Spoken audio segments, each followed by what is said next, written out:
Dayat yang mana sih gua tuh? Bismillahirrahmanirrahim. Kali ini saya di sini akan memaparkan tentang tafsir teori Toshihiko Ijutsu. Sudah nyala belum?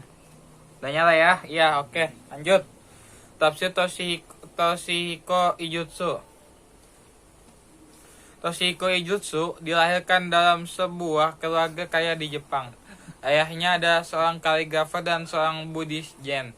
Dan Ijutsu menjadi akrab dengan meditasi dan koan, ucapan-ucapan dan ajaran diikuti oleh Zen. Sejak usia dini, Ijutsu adalah seorang sarjana Jepang terkenal tentang Islam. Setelah mengajar di Kei University, Ijutsu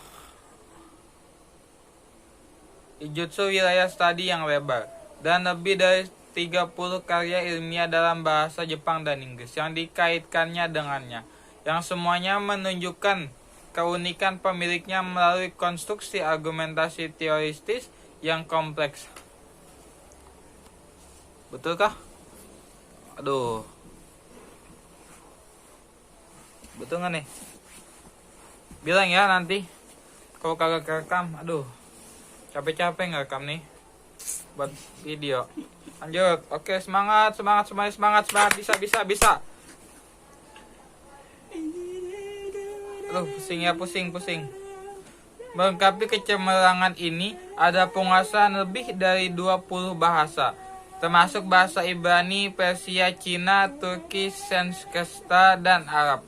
Di samping banyak bahasa Eropa modern, pada tahun 1958, ia menyelesaikan terjemah Al-Quran untuk pertama kalinya langsung dari Arab ke Jepang. Toshihiko Ijutsu lahir pada tahun 1914, wafat pada 1993.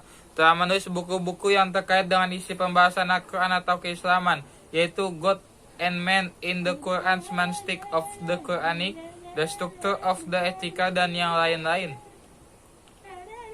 Metode penafsirannya, Toshihiko Ijutsu dalam karya tafsirnya menggunakan analisa semantik dengan menggunakan beberapa teori sistematika semantik. Menurut Toshihiko Ijutsu, ada kajian analitik terhadap istilah-istilah kunci suatu bahasa sehingga dapat mencapai suatu pandangan konseptual, ia tingkat metafisik yang abstrak.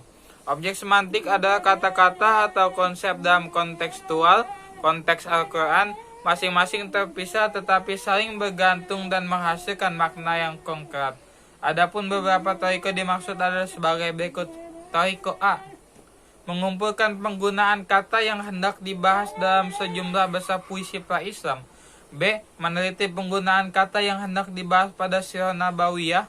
C, membandingkannya dengan makna kamus bahasa Arab yang relevan terhadap kata yang hendak dibahas sesuai penggunaan kata itu pada masanya.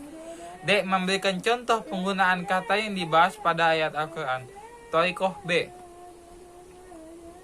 mengumpulkan medan-medan makna yang berbentuk sinonim dan antonim, melakukan penafsiran kontekstual pada masing-masing ayat, terkadang memunculkan pendapat para teolog terkait dengan lafaz dan yang dibahas. Pemikiran tafsirnya. Konsep pemikiran tentang etika dalam Al-Quran. Pada bukunya Ethical Religious Concept in the Quran, konsep dalam Al-Quran, konsep yang menggambarkan sifat etis dari Tuhan. Udah berapa menit nih? Waduh, 4 menit ya. Waduh, pusing juga ya. Iya, lanjut. Oke, semangat.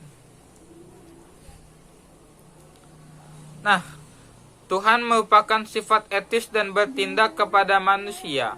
Respon etis manusia terhadap perbuatan Tuhan dalam bentuk agama dan sikap etis dasar manusia terhadap sesamanya dalam suatu komunitas. Sikap ini diatur dalam prinsip-prinsip moral tertentu yang disebut sistem etika sosial. Sistem ini muncul pada periode post Al-Quran ke dalam sistem Islam. Ketiga kategori konsep etis tersebut saling berdekatan berhubungan karena pandangan dunia Al-Quran secara esensial bersifat teoritis. Andainya ketergantungan dasar etika manusia pada etika ketuhanan dalam Al-Quran dapat dilihat pada Al-Quran surat An-Nur ayat 22. Nah, makna jahiliyah. Lafaz jahilah Lafaz jahilah dengan berbagai deskripsi telah digunakan pada sejumlah besar puisi Arab Islam dengan kesimpulan bahwa lafaz jahilah mengacu kepada watak bahasa Arab yang menyembah berhala, nekat, dan kepala batu. Lafaz ini bukanlah antonim lafaz alima dalam arti kepantasan moral manusia yang beradab atau mencakup penahanan nafsu, kesabaran, perampumaan, dan bebas dari nafsu yang membabi buta. Dalam sifat nabawiyah, diketahui bahwa makna jahiliyah adalah rasa kehormatan suku yang paling tajam, spirit persaingan dan kecongkatan yang khas kepala semua perbuatan yang kasar dan tidak sopan yang datang dari watak yang luar biasa penuh nafsu. Masa Nabi spirit jahiliyah ini digantikan dengan spirit hilmi dengan kasih sayang.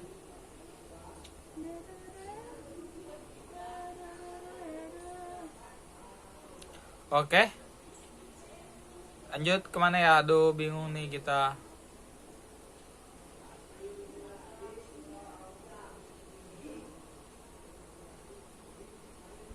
Jadi istilah-istilah seperti haram, halal, dan najis, juga fasad dan fasad jelas bersifat deskriptif.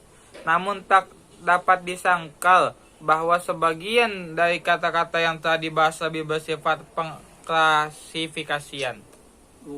Kata